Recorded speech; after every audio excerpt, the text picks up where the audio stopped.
नमस्कार, आप देख रहे हैं इंडिया डे लाइव। स्वागत है आपका आज के बुलेटिन में। मैं हूं आपके साथ प्रिया शर्मा।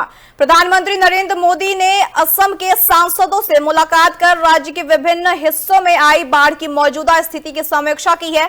प्रधानमंत्री ने कहा कि बैठक में बाढ़ प्रभावित क्षेत्रों की परिस्थितियों और राहत कार्यों पर विस्तृत चर्चा हुई है। उन्होंने भरोसा दिलाया कि केंद्र सरकार प्रभावित लोगों की सहायता के लिए असम सरकार के साथ मिलकर लगातार काम कर रही है। प्रधानमंत्री मोदी ने कहा कि सरकार राहत और पुनर्वास कार्यों को प्राथमिकता दे रही है तथा प्रभावित लोगों तक हर संभव सहायता पहुंचाई जा रही है। साथ ही उन्होंने बाढ़ प्रभावित सभी लोगों की सुरक्षा, कुशल क्षेम और जल्द सामान्य स्थिति बहाल होने की प्रार्थना भी की है।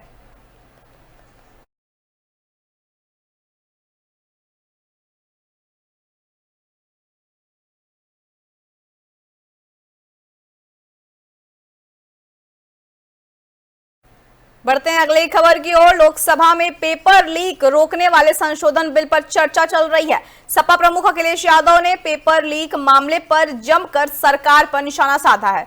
बता दें कि लोकसभा में बोलते हुए समाजवादी पार्टी के सांसद अखिलेश यादव ने कहा कि जब मंत्री शिक्षा मंत्री धर्मेंद्र प्रधान संसद पहुंचे, पूर्व केंद्रीय शिक्षा मंत्री धर्मेंद्र प्रधान संसद पहुंचे तो सदन के बाहर एनडीए के सांसदों ने उनका स्वागत किया। सोचिए सदस्यों को कितनी बड़ी राहत मिली होगी और वे किस बड़े संकट से बच गए। एक प्रधान को हटाकर आपने असल में प्रधानमंत्री को बचा लिया।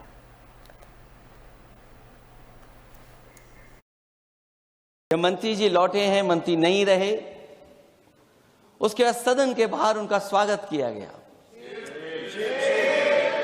अध्यक्ष महोदय, जो स्वागत हुआ उसके लिए हमें कोई शिकायत नहीं है, लेकिन माननीय सदस्यों को कितनी बड़ी राहत मिली होगी, कितने बड़े संकट से बचाया उन्होंने। एक प्रधान जी को हटा करके प्रधानमंत्री बचा लिया आपने।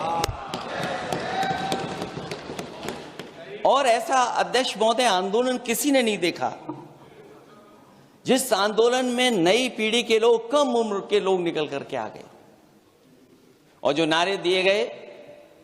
ये सरकार पिछले कई वर्षों से नकारात्मक प्रचार पर टिकी हुई थी, नकारात्मक राजनीति करती थी और न जाने कितने हजार करोड़ रुपए खर्च किए होंगे सरकार ने नकारात्मक राजनीति के लिए। लेकिन नई पीढ़ी को मैं बधाई देना चाहता हूं, उनके मनोबल को और उनकी एकता को, और जिस तरीके से उन्होंने प्रचार किया, अंततः सरकार को झुकना पड़ गया। मंत्री जी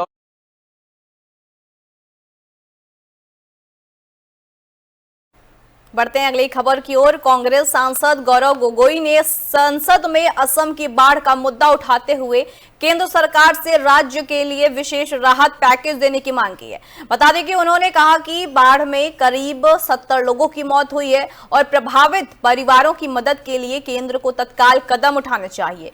वहीं सार्वजनिक परीक्षा संशोधन विधेयक पर भी उन्होंने सरकार पर निशाना साधा है। गौरव गोगोई ने कहा कि यह विधेयक सरकार की विफलता का परिणाम है। बता दें कि और इससे साफ होता है कि सरकार शिक्षा व्यवस्था में वास्तविक सुधार के प्रति गंभीर नहीं है। उनके मुताबिक यह कानून केवल दिखावा है और छात्रों की समस्याओं का स्थायी समाधान नहीं करता। ध्यान असम में हुए बाढ़ और वहां पर लगभग 70 व्यक्तियों की मौत की तरफ आकर्षित करता हूं और इस सदन से बड़ी पीड़ा मन से, बड़े दुखी मन से केंद्र सरकार से असम के लोगों के लिए एक विशेष पैकेज की मैं गुजारिश करता हूं। सर, मैं शुरुआत करता हूं इस बिल से। और अभी हमने आदरणीय मंत्री जी के वक्तव्य सुना और उनके बात और इस संशोधन वाले बिल का विवरण पढ़ के साफ साफ पता चल जाता है कि ये सरकार शिक्षा विभाग को लेकर गंभीर नहीं है, सुधार नहीं लाना चाहती। ये सिर्फ एक दिखावा का बिल है, क्योंकि ये बिल एक संशोधन बिल है। आज से 2 साल पहले ये बिल लाया गया था, public examinations prevention of unfair act 2024। उस समय में भी एक यूजीसी एक ये नीट के 2024 के परीक्षा को लेकर पूरे देश भर में लोगों के मन में व्यापक चिंता थी। ध्यान असम में हुए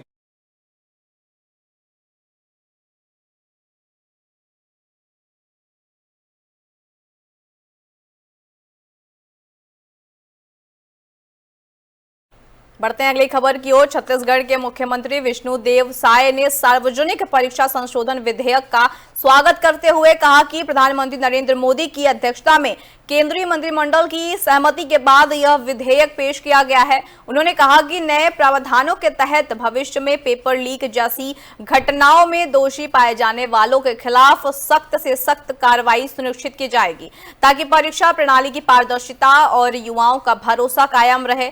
वहीं मुख्यमंत्री ने 2026 राष्ट्रमंडल खेलों में महिला 53 किलोग्राम भारोत्तोलन स्पर्धा में रजत पदक जीतने वाली छत्तीसगढ़ की खिलाड़ी ज्ञानेश्वरी यादव को बधाई देते हुए कहा कि उन्होंने राज्य का नाम गौरवान्वित किया है। मुख्यमंत्री ने विश्वास जताया कि ज्ञानेश्वरी भविष्य में भी अंतर्राष्ट्रीय मंच पर नई सफलताएं हासिल कर देश और प्रदेश का गौरव बढ़ाती रहेंगी।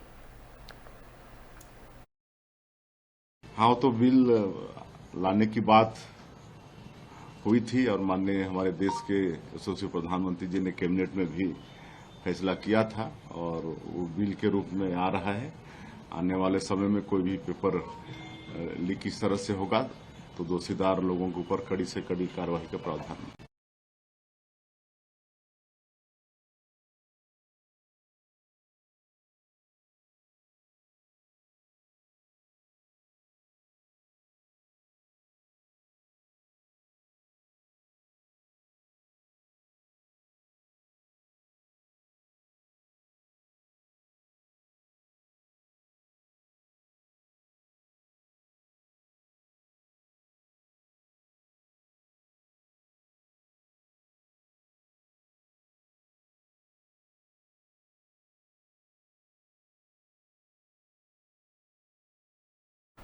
बढ़ते हैं अगली खबर की ओर। महाराष्ट्र के नासिक में फर्जी शालार्थ आदेशों के जरिए करीब 160 करोड़ की सरकारी धोखाधड़ी के मामले में पुलिस ने बड़ी कार्रवाई की है। अपराध शाखा ने मुख्य आरोपी और शैक्षणिक संस्था संचालक संजय भास्करराव गरुड़ को सोलापुर जिले के नातेपुते से गिरफ्तार कर नासिक लाया है। बता दें कि पुलिस जांच में सामने आया है कि नासिक, जलगांव, धुले और नंदुरबार जिलों के 687 शिक्षकों और शिक्षकेतर कर्मचारियों के नाम पर फर्जी शालार्थ प्रविष्टियां कर वेतन और बकाया राशि निकाली गई हैं, जिससे कि सरकार को भारी आर्थिक नुकसान हुआ है। आरोप है कि बिना वैध मान्यता के फर्जी मंजूरी दिलाकर शालार्थ प्रणाली का दुरुपयोग किया गया। पुलिस आयुक्त संदीप कर्णिक के मार्गदर्शन में अपराध शाखा पूरे मामले की जांच कर रही है और अन्य आरोपियों की भूमिका भी खंगाली जा रही है।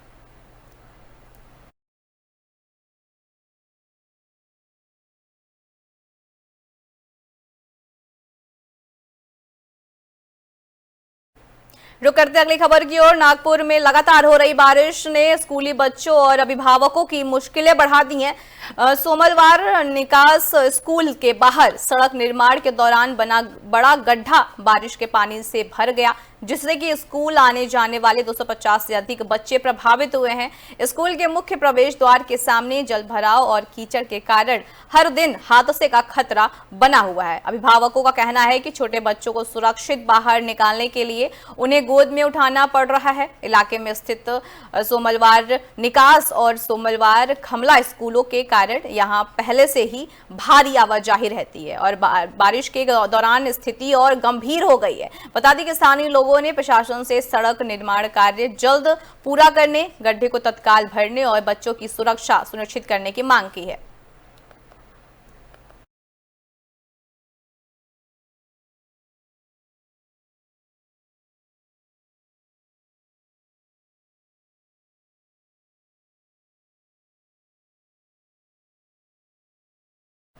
बढ़ते हैं अगली खबर की ओर। चित्रकूट में आगामी गुरु पूर्णिमा, चेहल्लुम और बारह वफात त्योहारों को शांतिपूर्ण और व्यवस्थित तरीके से संपन्न कराने के लिए पुलिस प्रशासन पूरी तरह अलर्ट मोड पर है। पुलिस अधीक्षक अरुण कुमार सिंह के नेतृत्व में करवी शहर और आसपास के संवेदनशील इलाकों में पुलिस बल ने पैदल गश्त की है। बता दें कि इस दौरान क्षेत्राधिकारी नगर सत्येंद्र सिंह सहित पुलिस अधिकारी मौजूद रहे। पुलिस ने लोगों को सुरक्षा का भरोसा दिलाया और किसी भी अप्रिय घटना को रोकने के लिए सतर्कता बढ़ाई गई। एसपी ने सभी थाना प्रभारियों, चौकी प्रभारियों और बीट अधिकारियों को अपने अपने क्षेत्रों में लगातार गश्त करने और जनता के साथ बेहतर समन्वय बनाए रखने के निर्देश दिए हैं। पुलिस का कहना है कि त्योहारों के दौरान श्रद्धालुओं और आम नागरिकों की सुरक्षा, यातायात व्यवस्था और भीड़ प्रबंधन को लेकर विशेष इंतजाम किए जा रहे हैं।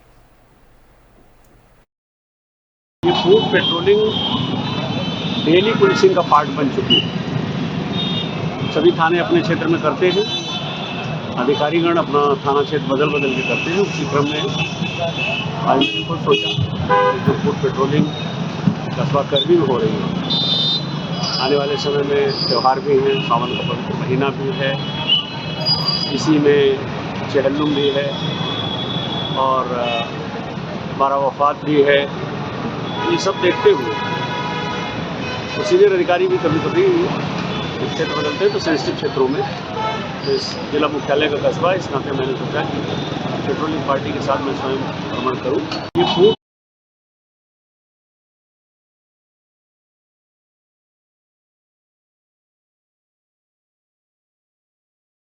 रुक करते हैं अगली खबर की ओर। उल्लासनगर कैंप 2 के भैया साहेब अंबेडकर नगर इलाके में एक चौंकाने वाली घटना सामने आई है, जहां एक मां ने प्रेम प्रसंग के चलते अपनी 20 वर्षीय बेटी का गला घोंटकर हत्या कर दी है। बता दें कि इस मामले में उल्लासनगर पुलिस स्टेशन में मां के खिलाफ मामला दर्ज कर उसे गिरफ्तार कर लिया गया है। 20 वर्षीय अमृता दत्ता नरद अपने परिवार के साथ भैया साहेब अंबेडकर नगर उल्लासनगर में रहती थी। जब उसकी मां को पता चला कि अमृता का एक युवक से प्रेम संबंध है तो उसने इसका विरोध किया। इसी के चलते अमृता और उसकी मां के बीच भयंकर झगड़ा हुआ। झगड़े के दौरान मां ने अमृता का गला घोंटकर उसकी हत्या कर दी। जब अमृता की मौत की खबर फैली तो मां, पिता और परिवार के अन्य सदस्य दहशत में आ गए। पिता दत्ता गरद रात में उल्लासनगर पुलिस स्टेशन पहुंचे और पुलिस को घटना का ब्यौरा दिया गया।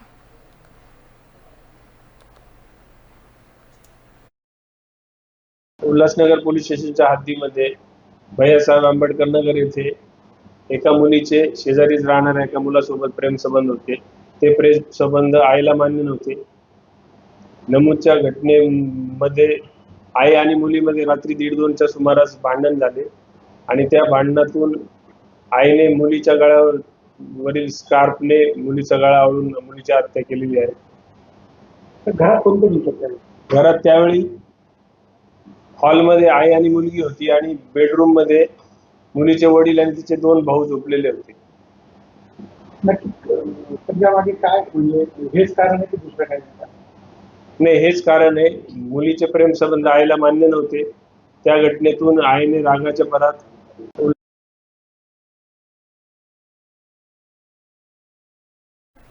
रुक करते हैं अगली खबर की ओर। बांदा से एक बड़ी खबर सामने आई है, जहां गोलीकांड की अफवाह पर डॉक्टर की रिपोर्ट ने विराम लगा दिया है। जसपुरा थाना क्षेत्र के गरड़िया गांव में जमीनी विवाद को लेकर 2 पक्षों के बीच मारपीट हुई थी, जिसे सोशल मीडिया और इलाके में गोलीकांड के रूप में प्रचारित किया गया।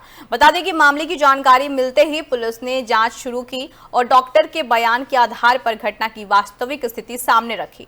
पुलिस के मुताबिक परिवार के लोगों के बीच खेत जोतने को लेकर विवाद हुआ था, जिसके बाद दोनों पक्षों में मारपीट हो गई। बताया जा रहा है कि जमीन का मामला पहले से ही सिविल न्यायालय में विचाराधीन है। पुलिस ने मामले में कार्रवाई शुरू कर दी है और शांति व्यवस्था बनाए रखने के लिए निगरानी की जा रही है।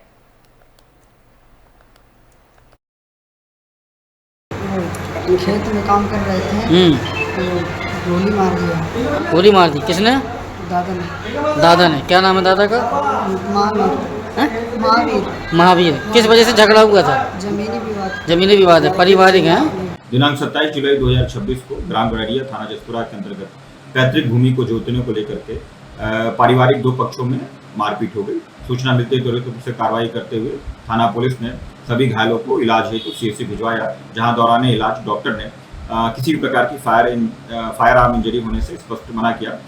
साथ ही घटना के संबंध में यह तथ्य भी संज्ञान में आया है कि दोनों पक्षों के बीच में इसी जमीन को लेकर के माननीय सिविल न्यायालय में वाद संस्थित था।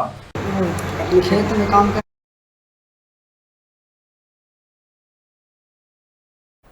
बढ़ते हैं अगली खबर की ओर। मध्य प्रदेश के शाजापुर जिले में सुनेरा पुलिस ने चोरी की वारदात का महज 24 घंटे में खुलासा करते हुए बड़ी सफलता हासिल की है। पुलिस ने डंपर और ट्रैक्टर की बैटरियां चोरी करने के आरोप में शशिकांत उर्फ गोलू को गिरफ्तार किया है। आरोपी के कब्जे से चोरी की गई 4 बैटरियां और वारदात में इस्तेमाल की गई एक पल्सर मोटरसाइकिल समेत करीब 1 लाख का मशरूका बरामद किया गया है। बता दें कि पुलिस के अनुसार 26 जुलाई की रात अज्ञात चोर द्वारा डंपर और ट्रैक्टर की बैटरियां चोरी किए जाने की शिकायत दर्ज कराई गई थी। वहीं बता दें कि वरिष्ठ अधिकारियों के निर्देश पर गठित विशेष टीम ने मुखबिर की सूचना के आधार पर नाकाबंदी कर आरोपी को गिरफ्तार किया है। आरोपी को न्यायालय में पेश कर पुलिस रिमांड पर लिया गया, जहां उससे अन्य चोरी की वारदातों के संबंध में भी पूछताछ की जा रही है।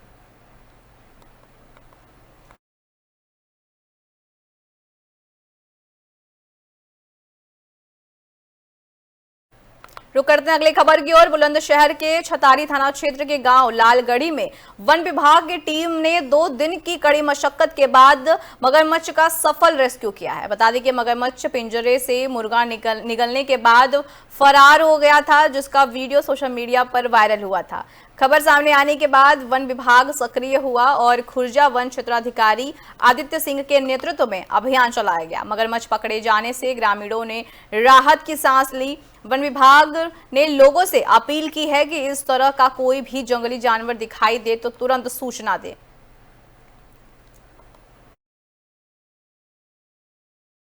एक हफ्ते पहले हमें सूचना मिली थी कि लालगढ़ी गांव में एक तालाब के अंदर एक वयस्क मगरमच्छ स्पॉटेड हुआ है। सूचना की मिलते ही वन विभाग की टीम ने त्वरित कार्रवाई करते हुए तुरंत जाल को इंस्टॉल किया एक नियर बाई एग्रीकल्चर फील्ड के पास, जहाँ पे उसका मूवमेंट बहुत फ्रीक्वेंटली स्पॉट किया जा रहा था। और उसके एक दिन पहले just day before yesterday trigger pin, because बारिश का वक्त हो रहा है तो जो केस सेटअप किया गया था एज पर प्रोटोकॉल, तो उसका ट्रिगर पिन वर्क नहीं कर पाया, जैम हो गया था। एंड फिर भी उसको तुरंत रिप्लेस करवाते हुए हमने बिगर साइज का केज इंस्टॉल किया एंड आज सक्सेसफुली हमने उसको मॉर्निंग में मतलब कैप्चर करते हुए उसको रेस्क्यू करवा के हम उसको रेस्क्यू करते हुए हम उसको छोड़ दिया। राजस्थान के डीग जिले में गौ माता को राष्ट्रमाता का दर्जा देने और गौ हत्या पर पूर्ण प्रतिबंध लगाने की मांग को लेकर संत समाज, गौ रक्षक दल और गौ भक्तों ने बड़ा अभियान चलाया है। श्री जड़खोड़ गौधाम के तत्वाधान में आयोजित कार्यक्रम के तहत प्रधानमंत्री, राष्ट्रपति, राजस्थान के राज्यपाल और मुख्यमंत्री के नाम जिला कलेक्टर मयंक मनीष को ज्ञापन सौंपा गया है। इस दौरान गौ संवर्धन और गौ संरक्षण के समर्थन में 3,60,000 हस्ताक्षरों की प्रतियां भी प्रशासन को सौंपी गई हैं। बता दें कि साधु संत और गौ भक्त लक्ष्मण मंदिर से भजन कीर्तन करते हुए पैदल रैली के रूप में कलेक्ट्रेट पहुंचे, जिसमें कामधेनु गाय भी आकर्षण का केंद्र रही। संतों ने गौ संरक्षण को लेकर ठोस कदम उठाने और अपनी मांगों पर शीघ्र निर्णय लेने की अपील की है। संपूर्ण भारतवर्ष में संतों ने जगह जगह पहुंच करके और गौ रक्षकों को, सनातन धर्मियों को जगह जगह करके और आज प्रत्येक जिला के कलेक्टर महोदय को ज्ञापन देने के लिए यहाँ पर सभी लोग एकत्रित हुए हैं, जिसमें हम सब संत भगवान मिल करके डीग जिले का यहाँ पर कार्यभार देख रहे हैं और संपूर्ण भारतवर्ष में जगह जगह संत सब गए हुए हैं और वहाँ पर ज्ञापन दे रहे हैं। संपूर्ण भारतवर्ष में संतों ने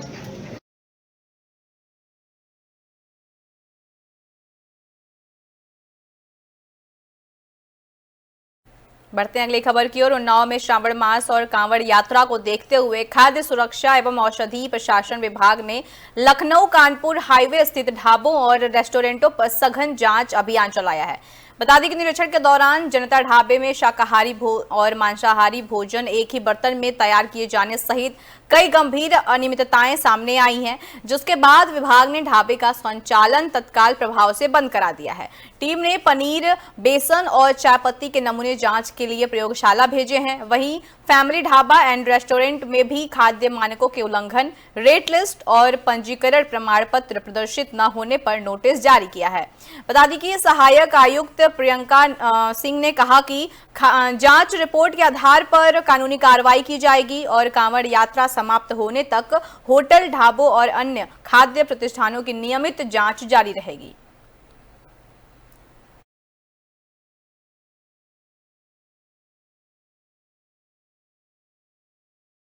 देखिए, हमारी ये एक माह के सावन माह और कांवड़ यात्रा को देखते हुए हमने एक तो पहला काम ये किया विभाग के तौर पर कि हमने वो रूट भी अपने रूट का सेटअप भी देख लिया है कि कौन से रूट रहेंगे जिस पर हमें थोड़ा ज़्यादा फोकस करना है। विभाग के द्वारा फोकस तो सारे बिंदुओं पर रहेगा, लेकिन हमने जैसे कि एक ये रास्ता ये चकलबरसी होकर के भी जाता है और ये बीघापुर से पूर्वा, तो एक तो हमने इसके लिए अलग अलग टीम बना दी है विभागीय, और इसके साथ ही हमारा निरीक्षण और प्रवर्तन की कार्रवाई भी हमने स्टार्ट करी है। साथ ही सुधार का हमारा जो मुख्य फोकस रहेगा, जो मेन बिंदु है वो सुधार का है। सबसे पहला कि वहाँ पर रजिस्ट्रेशन लाइसेंस सस्ता कर दिए जाएं, रेट लिस्ट भी उनके द्वारा लगा दिया जाए और हाइजीन पॉइंट पर सारे बिंदुओं को सही कर लें सभी जो होटल, रेस्टोरेंट और ढाबे हैं, और गुणवत्ता युक्त खाना जो रहे, जो बासी ना हो, और ताज़ा खाना उनके द्वारा उपलब्ध कराया जाए। देखिए, रुक करते अगली खबर की ओर। सावन महीने में निकलने वाली कांवड़ यात्रा को लेकर महोबा पुलिस और प्रशासन ने तैयारियां तेज कर दी हैं। हमीरपुर के राठ से धर्मनगरी चित्रकूट जाने वाली कांवड़ यात्रा को सुरक्षित और सुगम बनाने के लिए एडीएम और एएसपी ने अधिकारियों के साथ सड़क पर उतरकर व्यवस्थाओं का जायजा लिया है। कबरई थाना क्षेत्र में झांसी, मिर्जापुर और कानपुर सागर हाईवे का निरीक्षण कर सड़कों की स्थिति, ट्रैफिक व्यवस्था और सुरक्षा इंतजामों की समीक्षा की गई है। बता दें कि प्रशासन ने पीडब्ल्यूडी और एनएचआई अधिकारियों को मार्गों के गड्ढे भरने और जरूरी सुधार कार्य जल्द पूरा करने के निर्देश दिए हैं। वहीं 3 और 10 अगस्त को लौटने वाली विशाल डाक कांवड़ यात्रा को देखते हुए सुरक्षा, पिकेट, पेट्रोलिंग और यातायात प्रबंधन के लिए विशेष प्लान तैयार किया गया है। बता दें कि अधिकारियों का कहना है कि शिव भक्तों को किसी भी तरह की परेशानी न हो, इसके लिए हर स्तर पर पुख्ता इंतजाम किए जा रहे हैं।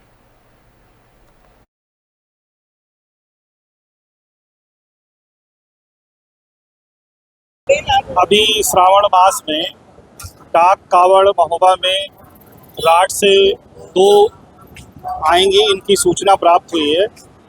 उनके आने का रूट तो वैसे हाईवे रहेगा जो बाहर निकल जाएंगी, लेकिन जब वो चित्रकूट से वापस आएंगी 3 तारीख को और 10 तारीख को, तो उनका जो संभावित रूट है वो एक तो यहाँ से रेवई सुनैचा होते हुए, चरखारी होते हुए, राठ मुस्कुरा होते हुए राठ जाएगी, और एक जो है हमारे कबरई कस्बे को पार करते हुए फिर महोबा होते हुए फिर पुलिस लाइन को पार करते हुए सूपा तिराहे से अंदर मुड़ के फिर वो वहाँ चरखारी पहुँचते हुए फिर वो वहाँ राठ होके जाएगी। देखिए, कांवड़ को लेकर के जो हमारा मुख्य मार्ग है वो कानपुर सागर हाईवे है, जिसमें हमने रूट में कुछ पेट्रोलिंग पार्टीज लगाई हैं, कुछ स्थायी पिकेट लगाई हैं। जो प्रतिदिन हमारी कांवड़ निकलेगी चित्रकूट, उसके लिए स्थायी रूप से ड्यूटी लगी है, और जो 2 बड़े कांवड़ हैं जो राठ से निकलेंगे उनके लिए विशेष रूप से अलग से ड्यूटी लगाई। बढ़ते हैं अगली खबर की ओर। धर्मनगरी हरिद्वार में रात भर से लगातार हो रही तेज बारिश ने मौसम का मिजाज पूरी तरह बदल दिया है। बारिश से तापमान में गिरावट दर्ज आई है और उमस व भीषण गर्मी से लोगों को राहत मिली है। बता दें कि सावन और कांवड़ यात्रा के बीच हो रही इस बारिश से शिव भक्त कांवड़ियों को पैदल यात्रा में भी सहूलियत मिल रही है। हालांकि लगातार बारिश के कारण शहर के कई निचले इलाकों में जलभराव की स्थिति भी बन गई है, जिससे कि स्थानीय लोगों को आवाजाही में परेशानी का सामना करना पड़ रहा है। इसके बावजूद गंगा जल लेने आने वाले श्रद्धालुओं की संख्या लगातार बढ़ रही है। पुलिस और प्रशासन कांवड़ यात्रा सुरक्षा और यातायात व्यवस्था पर लगातार नजर बनाए हुए है। मौसम विभाग ने अगले कुछ घंटों तक बारिश जारी रहने की संभावना जताई है, जबकि प्रशासन ने नागरिकों और कांवड़ यात्रियों से सतर्कता बरतने और मौसम संबंधी सलाह का पालन करने की अपील की है।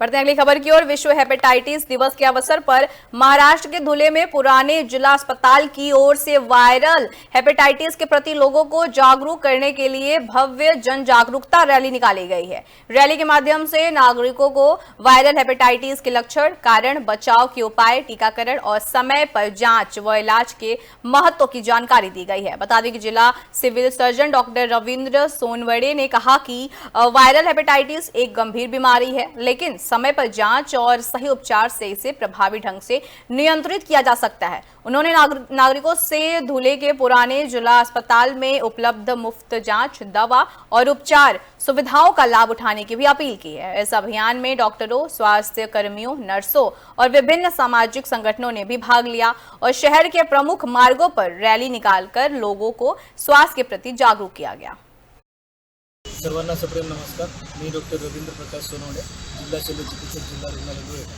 आज दिनांक 28 जुलै 2026 रोजी सार्वजनिक आरोग्य विभाग, महाराष्ट्र शासन मंत्रालय, मुंबई इथून प्राप्त झालेल्या मार्गदर्शक सूचनेनुसार आज आपण हा दिनांक 28 जून जो दिवस आहे सालाबादाप्रमाणे जागतिक हेपॅटायटिस दिन म्हणून साजरा करत आहोत। त्या अनुषंगाने आमचे जिल्हा रुग्णालय धुळे व नर्सिंग हॉस्टेल व नर्सिंगच्या सर्व मुली यांच्या संयुक्त विद्यमानाने आपण सर्व सामान्य लोकांमध्ये हेपॅटायटिस या आजाराविषयी जनजागृती व्हावी या अनुषंगाने आम्ही रॅली काढत आहोत। सर्वांना सप्रेम नमस्कार। फिलहाल के लिए इतना ही। देश दुनिया की तमाम बड़ी खबरों को देखने के लिए देखते रहिए इंडिया डे लाइव।